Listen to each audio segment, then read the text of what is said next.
नमस्कार दोस्तों, आप सबका मेरे YouTube चैनल पर बहुत बहुत स्वागत है। आप सभी को अपने YouTube चैनल अमावस्या, जिसे कि माघ महीने की अमावस्या भी कहा जाता है, कब पड़ने जा रहा है। इस दिन मौन रहकर यानी कि बिना कुछ बोले स्नान करने से क्या होता है, तो साथ ही जानेंगे कि हमारे शास्त्रों में इस अमावस्या को इतना महत्व क्यों दिया जाता है। साथ ही जानेंगे कि माघ अमावस्या यानी कि मौनी अमावस्या का महापर्व के पीछे क्या पौराणिक कथा है।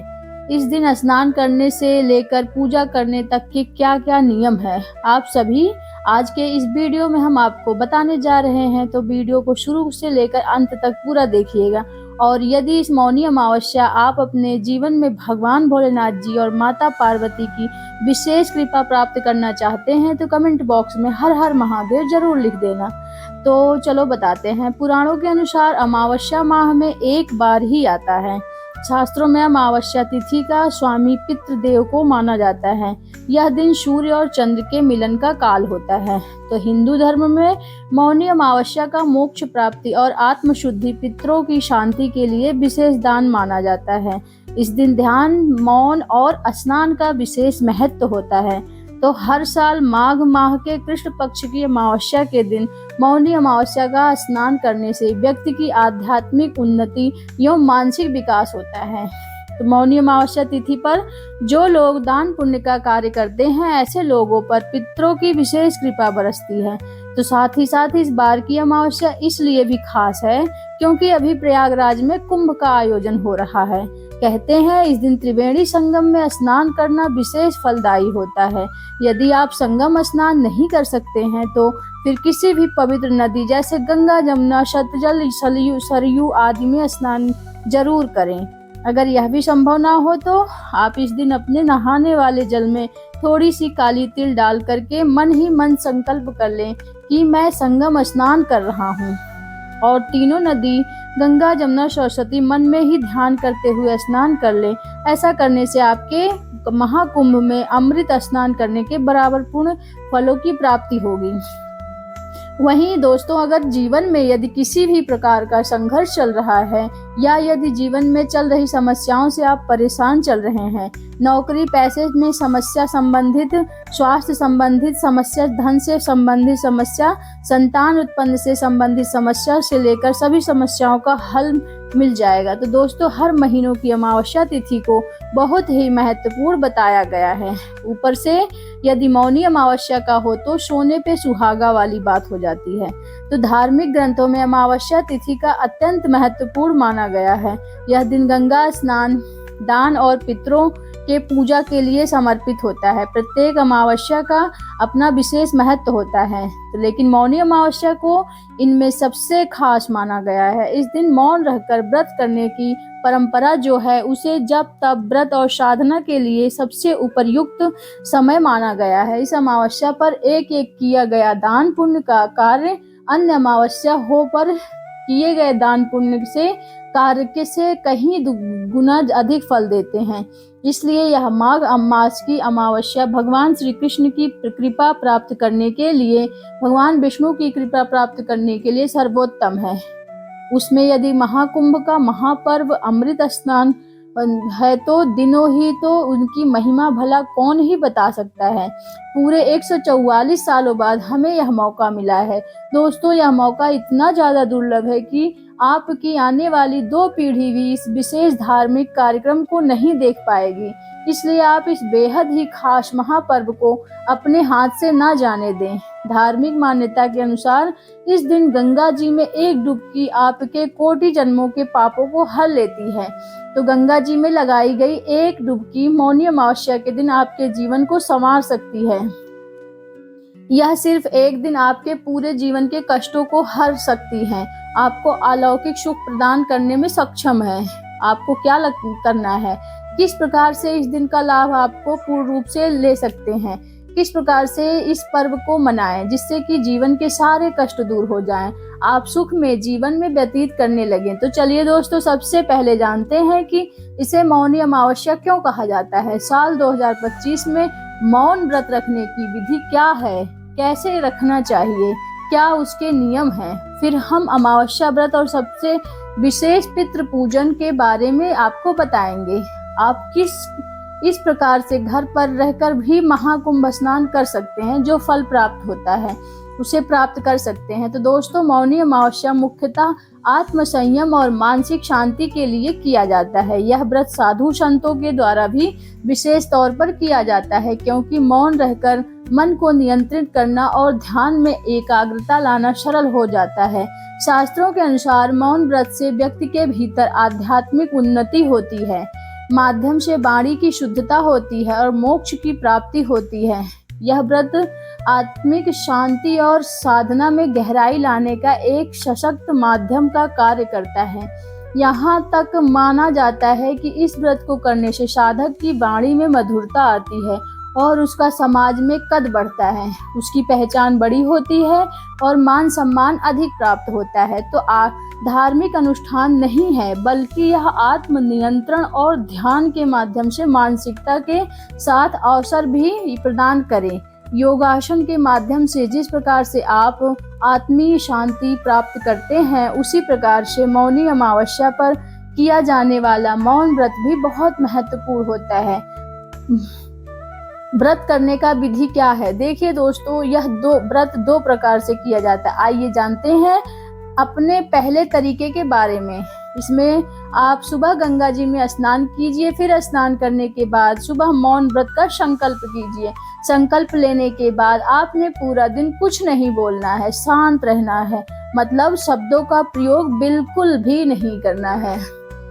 बिल्कुल मतलब बिल्कुल भी नहीं करना। आप बोलेंगे ही नहीं, सिर्फ आप इशारे से ही कर सकते हैं बातें।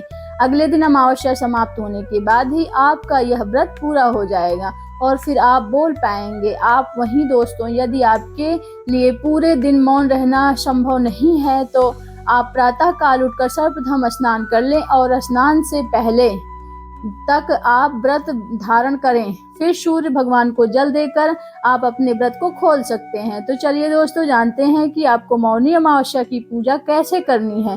तो देखिए दोस्तों, चाहे आप व्रत कर रहे हैं या नहीं, अमावस्या के दिन आपको सूर्योदय से पहले उठना है चाहिए और उठने के बाद स्नान आदि करके सबसे पहले आप अपने मंदिर की साफ सफाई कर लो और व्रत करने का जो संकल्प है उसे ले लीजिए। आज जो व्रत कर रहे हैं, इसमें माता पार्वती, भगवान गणेश और भगवान शिव शंकर की पूजा विशेष रूप से की जाती है। यह उन्हीं के लिए किया जाने वाला व्रत है। तो सामग्री है जो सभी के घर में होती है, वह एकत्र कर लीजिए। एक तस्वीर आपके पास भगवान शंकर, माता पार्वती, गणेश जी की होगी या केवल शंकर भगवान की हो तो कोई बात नहीं, तस्वीर या प्रतिमा लीजिए। साथ में एक लोटे में जल लीजिए, उसमें थोड़ा गंगा जल मिलाकर ले लीजिए। थोड़ी सी रोली और मौली फूल, आपके पास जो भी उत्तम हो, फूल माला लीजिए। एक धूप लगेगा और साथ में घी का दिया आप गोल बाती वाला बनाकर उसको रख लीजिए। आरती करने के लिए आप कपूर की बाती के साथ साथ कपूर का भी रख लीजिए। आपने देखा होगा कि जो लोग दिया रखकर आरती करते हैं तो आरती के समय दिया बहुत ज़्यादा है तो वह सब माना जाता है, इसलिए आप कपूर का उपयोग करें ताकि किसी प्रकार की गलती हमारे द्वारा ना हो। तो नैवेद्य के रूप में अर्पित करने के लिए या तो फल रखिएगा या कोई मिठाई, आपके पास घर है तो बाहर, नहीं तो कुछ ले लीजिए। मिश्री भी आप नैवेद्य के रूप में पूजा में अर्पित कर ले सकते हैं। माघ के महीने में वैसे तो अगर आप माघ ही स्नान कर रहे हैं तो शीतल जल में ही करना चाहिए। यदि बाकी दिनों में ना हो पाए तो आज के दिन आप शीतल जल से स्नान कीजिएगा। यदि आप बीमार हैं तो हल्के गर्म पानी का भी इस्तेमाल कर सकते हैं। तो चलिए दोस्तों, अब हम जानते हैं कि अमावस्या के दिन आपको कौन सी गलतियां भूलकर भी नहीं करनी चाहिए। अमावस्या के दिन आपको किसी और का दिया हुआ भोजन नहीं खाना चाहिए, किसी और का अन्न नहीं खाना चाहिए। अर्थात कोई भी आपको कुछ भी अन्न खा रहे हैं, किसी के घर जा रहे हैं तो अमावस्या के दिन आपको नहीं खाना चाहिए। अन्यथा होगा क्या कि जितना आपने उसका अन्न खाया है उतना ही पुण्य उसको लग जाएगी, तो आपको पुण्य का जो अकाउंट है वह खाली हो जाएगा। तो इसलिए आपको अमावस्या के दिन नहीं खाना चाहिए। अमावस्या के दिन दान क्यों किया जाता है? तो दान इसलिए किया जाता है क्योंकि अमावस्या पर आप जितना खिलाते हैं किसी को, उतने ही उसके पुण्य आपको प्राप्त होते हैं। तो आपको सावधानी बरतनी चाहिए। कुछ ऐसे एक्सप्रेशन होते हैं, उसमें किसी प्रकार की बाधा नहीं है। जैसे आपके सगे जो भाई होते हैं, उनके घर अगर आपका जाना होता है, वहाँ आपका अधिकार होता है, इसलिए वहाँ के पुण्य ट्रांसफ़र नहीं होते हैं। आप वहाँ खा सकते हैं कि ससुराल में आप खा सकते हैं, आप नानी नाना मामी मामा के घर जाके खा सकते हैं, वहाँ पर भी खा सकते हैं, मतलब नाते रिश्तेदार के वहाँ आप भी खा सकते हैं। लेकिन चलिए दोस्तों, हम जानते हैं कि इस दिन आपको तर्पण कैसे करना है। बात करेंगे पितृ तर्पण की। तो पितृ तर्पण कैसे करते हैं? स्नान आदि करने के बाद एक लोटे में जल लीजिए, उसमें थोड़ा सा कच्चा दूध मिला लीजिए और थोड़े से काले तेल डाल दीजिए। अगर आपके पास सफ़ेद रंग का कोई फूल है तो वह भी उसमें डाल दीजिए।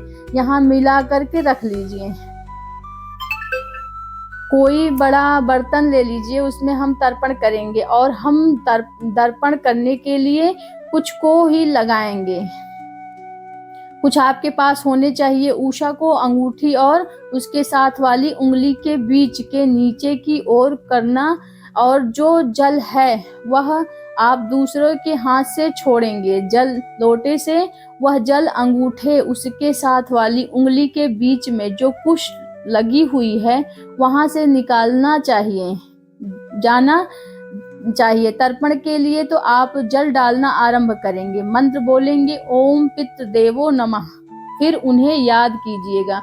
उनका नाम ले सकते हैं। आपको जो रिश्ता है उनके साथ साथ इस प्रकार से उनको प्रणाम करते हुए आपको उनको याद कीजिएगा और निवेदन कीजिएगा कि हम आपका तर्पण कर रहे हैं। आप इस तर्पण को स्वीकार करें, आशीर्वाद प्रदान करें, सदा प्रसन्न रखें और हमारा परिवार सदा खुशहाल रहे। इस प्रकार से आपको अपने पितरों का तर्पण करना है। आज के दिन आवश्यक रूप से करना चाहिए। फिर ब्राह्मण को भोजन कराना चाहिए, किसी ऐसे ब्राह्मण को जो पुण्य कर्म करता हो, जिससे कि आपको उनका पुण्य प्राप्त हो जाए। तो इस प्रकार से आपको पितरों का तर्पण करना चाहिए। तो अब बात आती है कि उत्तम समय क्या होता है। तो देखिए, पितृ तर्पण के लिए सबसे उत्तम समय होता है सामान्यतः जो समय होता है 11:30 से और 12:30 के बीच में होता है। इसके बाद अगर आप बात करें तो प्रत्येक जो राज्य है उसमें अलग अलग समय होता है, 10-15 मिनट का हर जगह अंतर होता है। ठीक है, आप अपने राज्य के बारे में जानना चाहते हैं तो कमेंट बॉक्स में लिखें और पूछें। तो सभी राज्यों के बारे में बता पाना संभव नहीं है, तो एक साथ, क्योंकि वीडियो ऑलरेडी 20 मिनट का ही होता है तो आगे बढ़ने से पहले बड़ा हो जाएगा। स्नान होने जा रहा है। कुंभ का यह किस दिन है? 28 जनवरी को या 29 जनवरी को? कब है? सूर्य के मुख से पूर्णिमा और क्या रहेगा? स्नान दान के लिए शुभ मुहूर्त की अमावस्या तिथि आरंभ हो रही है 28 जनवरी को रात्रि 7:35 पर और यह अगले दिन 29 जनवरी को शाम 6:05 पर समाप्त होगी। ऐसे में 29 जनवरी को अमावस्या सूर्य के मुख से होगी, तो अमावस्या का जो पर्व है वह मनाया जाएगा 29 जनवरी को। मौनी अमावस्या मनाई जाएगी 29 जनवरी को और महास्नान भी होगा 29 जनवरी को। तो शुभ मुहूर्त की बात कर लेते हैं। तो शुभ मुहूर्त जो ब्रह्म मुहूर्त का समय है वह आरंभ होगा 5:02 से 6:01 तक रहेगा। उसके बाद महापर्व लेने के लिए पूरे दिन का समय उत्तम है। आप इस दिन मार्ग स्नान कीजिए, अमावस्या का स्नान कीजिए, भगवान की कृपा आपको प्राप्त होगी। भगवत कृपा प्राप्त होने के लिए महापर्व का पुण्य प्राप्त करने के लिए अवश्य लिखें जय भोलेनाथ, जय पितृदेव। मौनी अमावस्या को विशेष पूजा पाठ अनुष्ठान और उपाय करने से कुल देवता सहित इष्ट देवता और पितर भी प्रसन्न होते हैं। व्यक्ति के सौभाग्य, संपत्ति, आरोग्य और सुख शांति में वृद्धि होती है। मान्यता है कि मौनी अमावस्या पर किए गए उपायों से 100 सालों दान पुण्य का फल एक ही दिन में मिल जाता है। तो आइए जानते हैं मौनी अमावस्या के दिन किए जाने वाले 5 विशेष लाभकारी उपाय। 1. मौनी अमावस्या के दिन दान पुण्य का विशेष महत्व है। इस पवित्र तिथि पर काले तिल, अनाज, वस्त्र और जरूरतमंदों की आवश्यक चीजों का दान करना अत्यंत शुभ माना जाता है। मान्यता है कि इस दिन दान करने से व्यक्ति पर मां लक्ष्मी की कृपा प्राप्त होती है, विशेष रूप से बरसती है और जीवन में सुख समृद्धि का आगमन होता है। तो मौनी अमावस्या के दिन घी, तिल, शहद और खीर को गंगा में अर्पित करने का विशेष महत्व है। ऐसा करने से पितृ दोष दूर होता है। मान्यता है कि इस पवित्र कार्य से पितर प्रसन्न हो जाते हैं और साधक को उनकी कृपा से मनोवांछित फल प्राप्त होता है। तो मौनी अमावस्या तब तक जब सूर्य मकर राशि में होते हैं, इस कारण से यह अद्भुत फलदायी है। धन और सुख समृद्धि के लिए इस दिन भी सूक्त का पाठ करें, भगवान लक्ष्मी नारायण की पूजा करें, घर में पूजा स्थान पर गुलाब के पुष्प अर्पित करें और घी का दीपक जलाएं। 4 सभी प्रकार के कष्ट की समाप्ति को इस दिन भगवान शिव की पूजा करें। शिवलिंग पर काले तिल, दूध और शहद चढ़ाकर शिव जी का अभिषेक करें। ओम नमः शिवाय का मंत्र 108 बार जाप करें। घर में भजन की कीर्तन का आयोजन करें। इससे नकारात्मक ऊर्जा दूर होती है और सकारात्मक ऊर्जा का संचार होता है। शीघ्र ही लाभ होगा। 5 मौनी अमावस्या के दिन पीपल के वृक्ष को जल अर्पित करने का विशेष महत्व है। मान्यता है कि इस दिन पीपल के पत्तों पर मिठाई रखकर पितरों को अर्पित करने से पितृदोष दूर होता है। यह कार्य पितरों की आत्मा को शांति प्रदान करता है और उनकी कृपा से जीवन में सुख समृद्धि का आगमन होता है।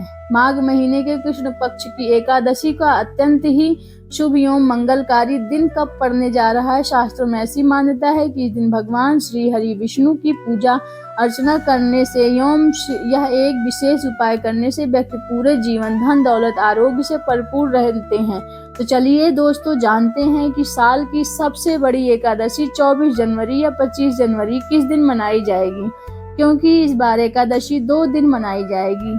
आपको किस दिन इस एकादशी का व्रत रखना, हरिद्वार में एकादशी कब मनाई जाएगी, एक ही इस दिन आपको कौन सी चीजों खानी है एवं भगवान का वह कौन सा भोग है, कौन सी चीज खानी है और कौन सा भोग लगाना है, तो इससे जिससे आप भगवान श्री हरि विष्णु माता लक्ष्मी जी की कृपा आशीर्वाद प्राप्त हो सके। तो जानेंगे एकादशी तिथि का पारण किस दिन किया जाएगा और एकादशी की कथा एवं संपूर्ण पूजा विधि इस वीडियो के माध्यम से प्रदान की जाएगी। लक्ष्मी नारायण जरूर लिखें। अब कमेंट बॉक्स में श्री लक्ष्मी माता की भी एक कमेंट जरूर करें, जिससे भगवान श्री हरि विष्णु और माता लक्ष्मी की असीम कृपा आपको एवं आपके पूरे परिवार को प्राप्त हो सके। साथ ही साथ अपनी राशि में भी कमेंट बॉक्स में लिख दीजिए और ऐसा उपाय होगा जिससे कि एकादशी आपको भगवान की असीम कृपा प्राप्त हो सके, तो वह हम आपको कमेंट में रिप्लाई करेंगे।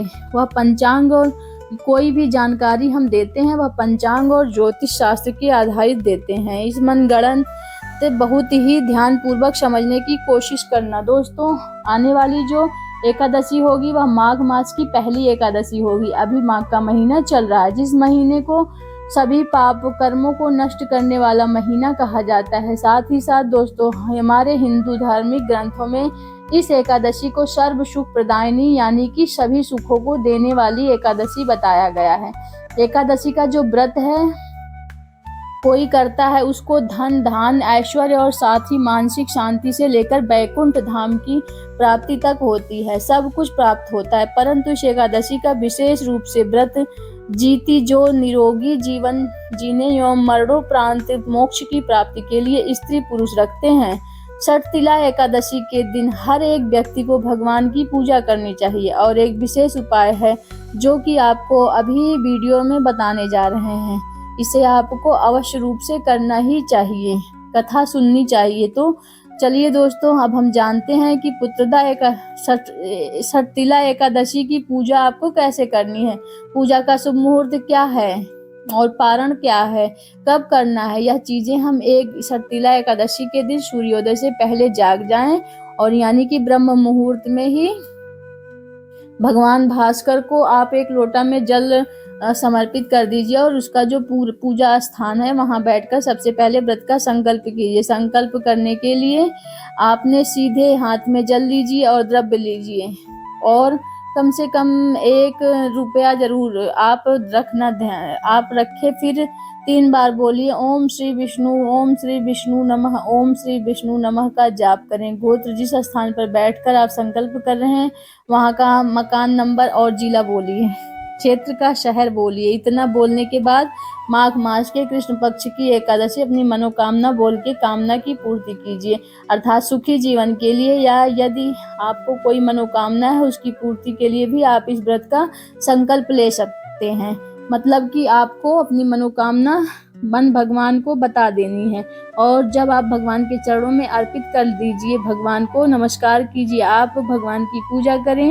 एक कोई सा फल भी जो कटा हुआ ना हो, अखंड फल जैसे नारियल, सेब आपके पास उपलब्ध हो, उसे बिना काटे उसको गंगाजल शुद्ध करके उसमें थोड़ा गंगाजल मिला करके भगवान श्री हरि विष्णु के किसी भी रूप को, एक तस्वीर आपके पास होनी चाहिए, प्रतिमा रख लीजिए। साथ ही यदि मौली, पान सुपारी, लौंग, इलायची, पान का पत्ता अगर हो तो वह भी उत्तम रहेगा।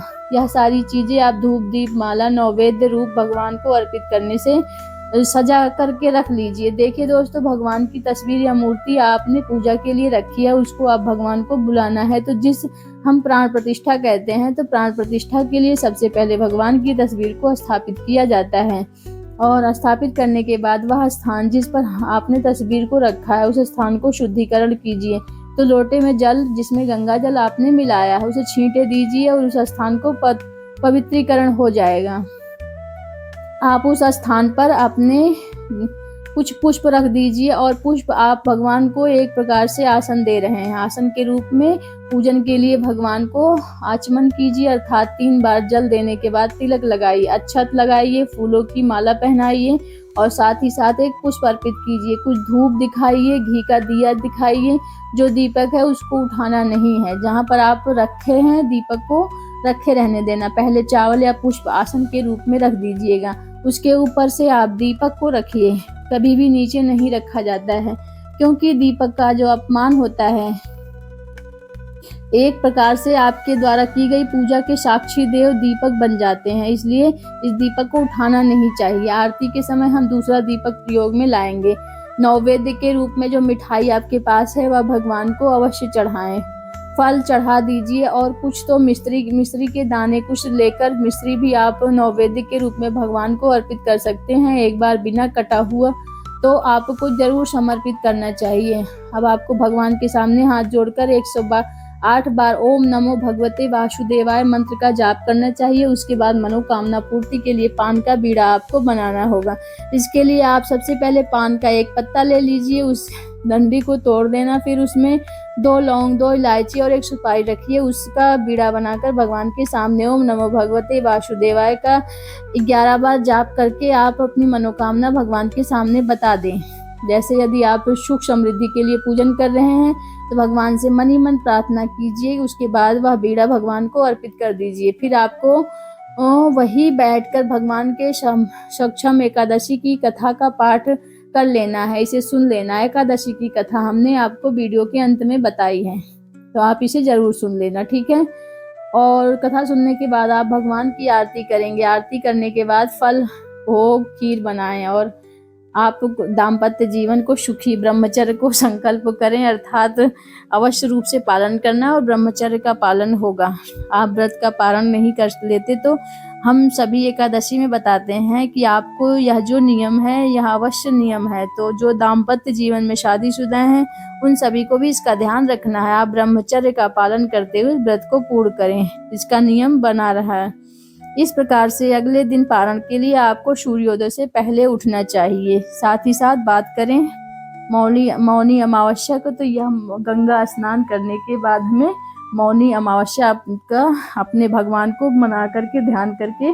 आपको हमारी वीडियो कैसी लगी, प्लीज़ हमारे वीडियो को लाइक, सब्सक्राइब जरूर करें, और एक प्यारा सा कमेंट जरूर करें। हर हर महादेव।